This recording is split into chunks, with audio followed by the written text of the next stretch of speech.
Assalamualaikum warahmatullahi wabarakatuh. Perkenalkan saya Friendly Gantimo dengan NIM F121222078. Ingin mempresentasikan hasil kerja saya dengan judul Geologi Busur Gunung Api Pulau Jawa. Baik, kita masuk pada slide pertama, yaitu pendahuluan. Secara geologi, Pulau Jawa merupakan busur gunung api yang tumbuh semenjak pertengahan Paleogen di tepi semenanjung kerak benua Eurasia atau dikenal sebagai paparan Sunda atau Sundaland. Pulau Jawa adalah salah satu contoh unik dari zona vulkanik di tengah pulau yang membujur dari timur ke barat. Dari sekitar 33 gunung api yang melintas pulau ini, sekitar 17-nya masih aktif dan siap-siap meledak sewaktu-waktu. Deretan gunung api aktif yang melintas Kepulauan Indonesia ini mengikuti susunan sesar atau petaan besar yang kurang lebih sejajar dengan batas lempeng tektonik. Kemudian kita masuk pada sejarah geologi Pulau Jawa. Pulau Jawa diperkirakan mulai terbentuk lebih dari 60 juta tahun yang lalu atau pra-tersier. Pada saat itu Pulau Jawa masih menjadi bagian dari sebuah superbenua Pangea. Susunan batuan dasar yang menjadi basement Pulau Jawa memiliki umur yang berbeda satu dengan lainnya. Di Jawa bagian barat diperkirakan mulai terbentuk pada akhir zaman Kapur dan menjadi bagian dari paparan Sunda. Sementara Jawa bagian timur berasal dari pecahan benua Australia atau es Java mikrokontinen. Bagian timur diperkirakan mulai bertabrakan dengan bagian barat sekitar 100 hingga 70 juta tahun yang lalu, hingga membentuk bentukan awal Pulau Jawa. Seiring berjalannya waktu, proses geologi berlangsung tanpa henti dan menyusun beragam wujud roman di muka bumi. Pengendapan pertama sendiri diperkirakan terjadi antara 54 hingga 36 juta tahun yang lalu atau Eocene, akibat adanya peregangan lempeng. Tersingkapnya konglomerat batu gamping, batu pasir, serta batu bara menunjukkan ciri pengendapan sungai hingga laut dangkal pada saat itu. Kemudian Pulau Jawa terkena tekanan kompresif dari arah selatan yang menyebabkan lempeng Samudra Indo-Australia yang bergerak ke arah utara menabrak lempeng benua Eurasia dari sisi selatan. Lempeng samudra yang memiliki massa jenis yang lebih tinggi mengalami penunjaman dan menghasilkan jalur subduksi. Karena adanya subduksi terbentuk palung laut, pegunungan baru, serta aktivitas vulkanik. Terjadi juga pelelehan material lempeng samudra Indo-Australia yang menjadi magma dan menciptakan jalur vulkanis yang sejajar dengan poros panjang Pulau Jawa. Baik, kita masuk pada proses terbentuknya gunung api di Pulau Jawa. Terdiri dari 4 poin, yaitu pada poin pertama, Pulau Jawa memiliki banyak gunung api aktif. Pulau Jawa memiliki banyak gunung api dari sebelah barat hingga ujung timur berjejer gunung-gunung api. Bahkan sampai saat ini masih banyak gunung-gunung api tersebut yang aktif, seperti Gunung Papandayan di Jawa Barat, Gunung Merapi di Jawa Tengah, dan Gunung Semeru di Jawa Timur. Kemudian masuk pada poin kedua, yaitu gunung api terbentuk akibat tabrakan lempeng Australia dan Eurasia. Terbentuknya gunung-gunung api di Jawa Barat, Jawa Tengah, Jawa Timur, Bali, dan Nusa Tenggara akibat tabrakan antara lempeng Australia yang dari sebelah selatan dengan lempeng Eurasia dari sebelah utara. Tabrakan kedua lempeng tersebut tepat berada di sebelah selatan Pulau Jawa. Kemudian masuk pada poin ketiga, lempeng Australia bergerak ke utara menaikkan Eurasia ke selatan. Akibat tabrakan antara lempeng Australia dan Eurasia membentuk palung laut di sebelah selatan dan membentuk gunung api di sebelah utaranya. Lempeng Australia bergeser ke utara dan menabrak lempeng Eurasia yang bergeser ke selatan. Kemudian masuk pada poin yang keempat, yaitu magma naik ke permukaan membentuk jalur gunung api di Jawa, Bali, dan Nusa Tenggara. Tabrakan kedua lempeng tersebut terus terjadi sejak dulu kala, sehingga magma yang terbentuk dari hasil tabrakan naik ke atas, hasilnya terbentuk jalur-jalur gunung api. Kasbani mengatakan gunung-gunung di sepanjang Pulau Jawa, Bali, dan Nusa Tenggara itu produk dari tabrakan antara lempeng Australia dan lempeng Eurasia. Baik, kita masuk pada peta fisiografi daerah Jawa Tengah dan Jawa Timur. Bisa kita lihat pada simbol yang segitiga itu yang menunjukkan keberadaan gunung api aktif dan tidak aktif. Kemudian untuk simbol di bawahnya itu ada alluvial plains of Northern Java atau dataran aluvial utara Jawa, yang merupakan dataran rendah yang terdiri dari endapan aluvial. Kemudian ada Bogor Zone atau merupakan zona Bogor yang terletak di bagian barat Pulau Jawa, ditandai dengan batuan sedimen tersier dan struktur lipatan.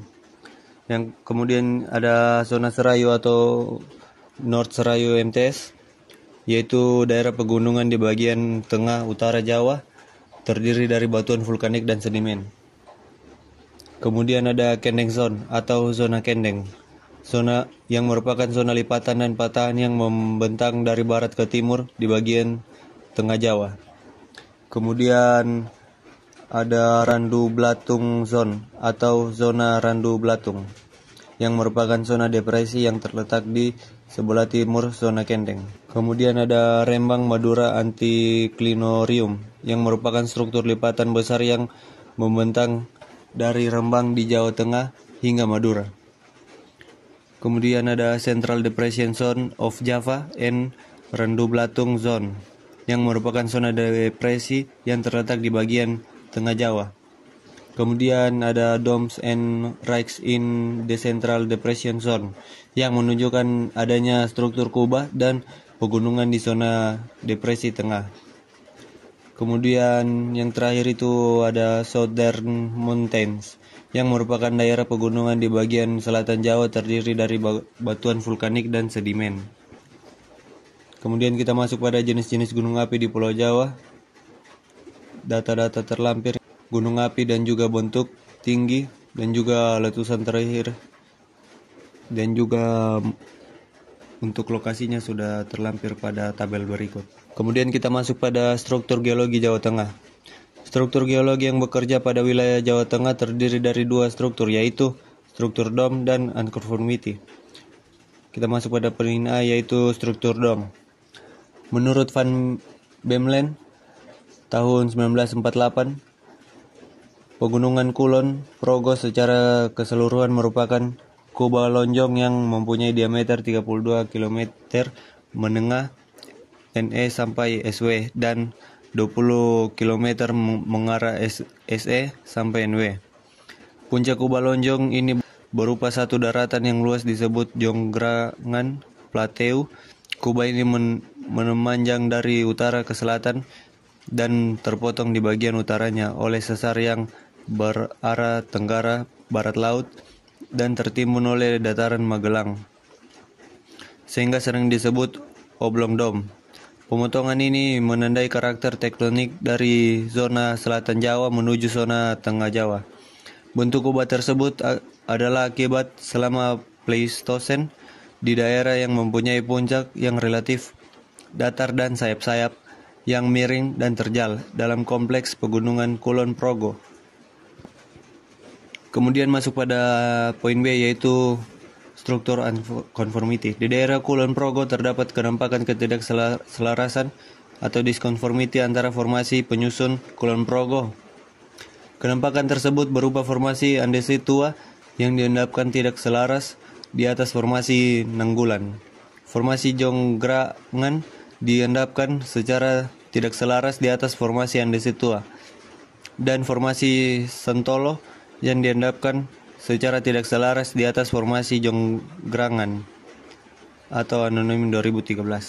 Keberagaman struktur geologi di wilayah Jawa bagian barat diakibatkan oleh proses tektonik yang dikontrol oleh aktivitas tumbukan dua lempeng, yaitu lempeng Eurasia berada di sebelah utara yang berkomposisi granitis dan lempeng Samudra Hindia di sebelah selatan yang berkomposisi basaltis.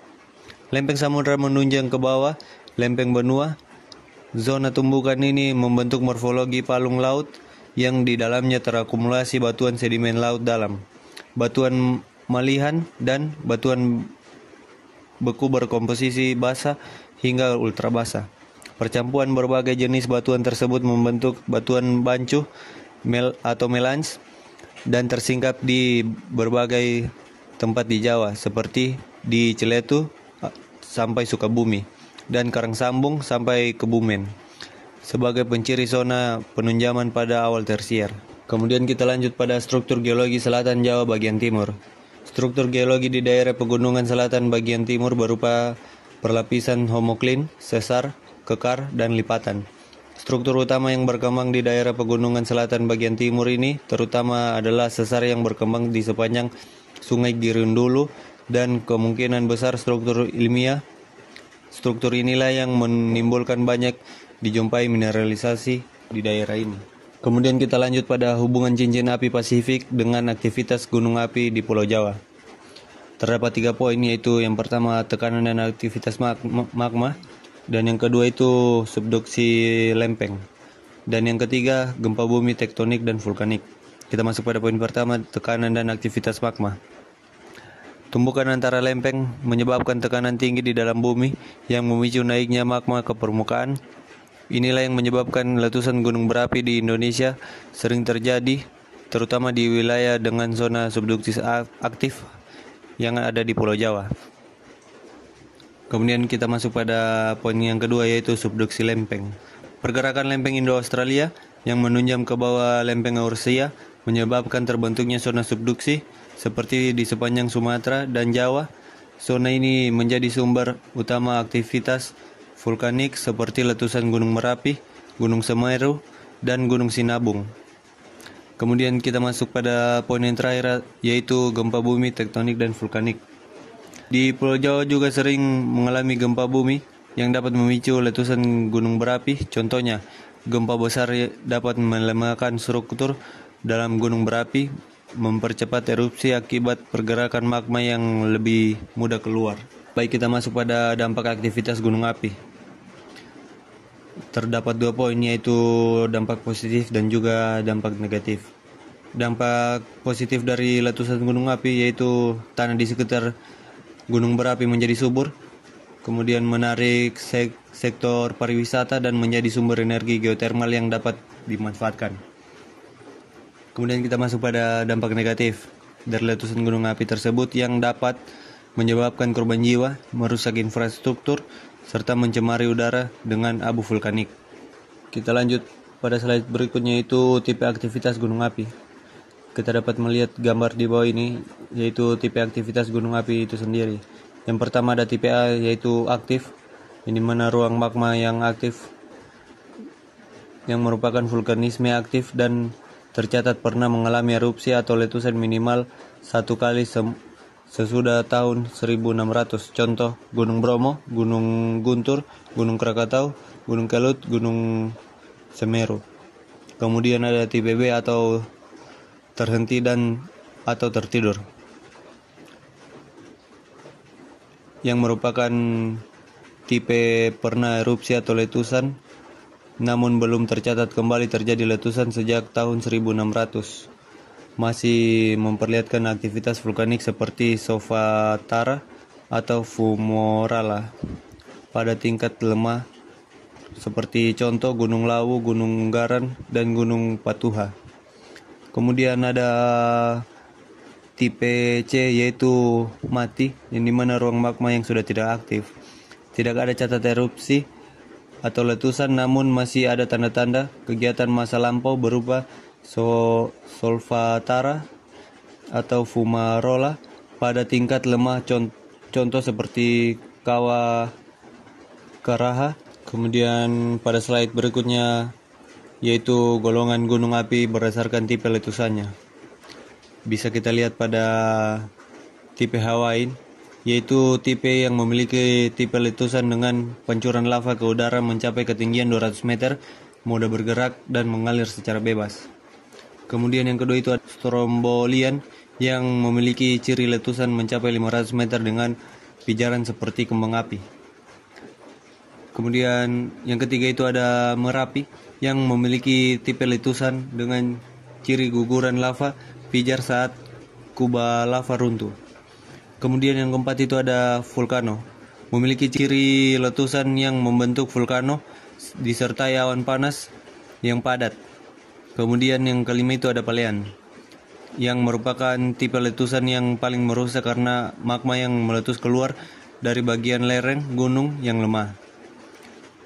Kemudian yang keenam itu ada Stephenson atau tipe letusan yang disertai longsoran besar dan awan panas yang bisa menutupi area yang luas. Kemudian ada yang ketujuh itu ada Surtesian atau tipe letusan dengan vulkanian tetapi kekuatan letusannya lebih besar.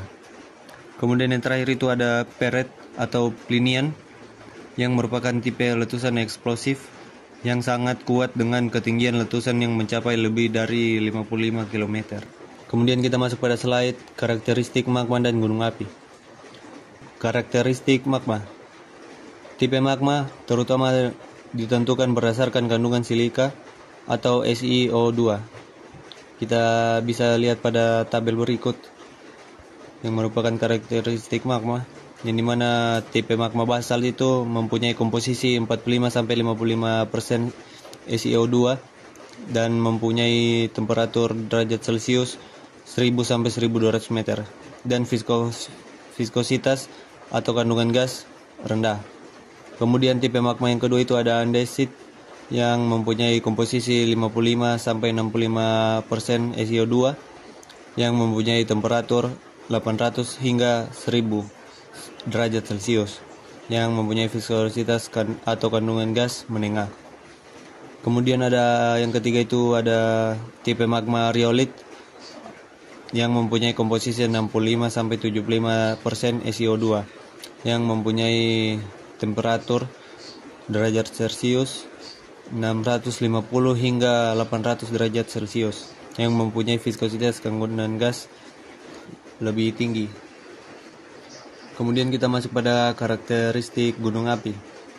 Pada poin pertama itu ada aktivitas vulkanik di daerah pusat pemekaran umumnya non-eksplosif atau lava basalt. Yang poin kedua itu ada aktivitas vulkanik di daerah penunjaman lempeng umumnya lebih eksplosif atau lava andesit. Aktivitas vulkanik di daerah hotspot dapat bersifat non-eksplosif maupun eksplosif dan terdapat lava basalt atau lava riolit. Baik, adapun kesimpulan dari presentasi saya ini yaitu secara fisiologis Jawa Tengah dibagi menjadi 4 bagian, antara lain Pegunungan Selatan, Pegunungan Serayu Selatan, Pegunungan Serayu Utara, dan daratan pantai utara. Masing-masing bagian tersebut terbentuk karena aktivitas geologi khususnya akibat dampak tektonik. Struktur geologi Jawa Tengah berdasarkan masanya dapat dibagi 3 yaitu tektonik akhir intraneogen dan tektonik akhir neogen. Masa-masa tersebut dapat dikatakan sebagai evolusi tektonik di Jawa Tengah. Baik, mungkin sekian presentasi dari saya. Kurang lebihnya saya mohon maaf. Saya akhiri. Wassalamualaikum warahmatullahi wabarakatuh.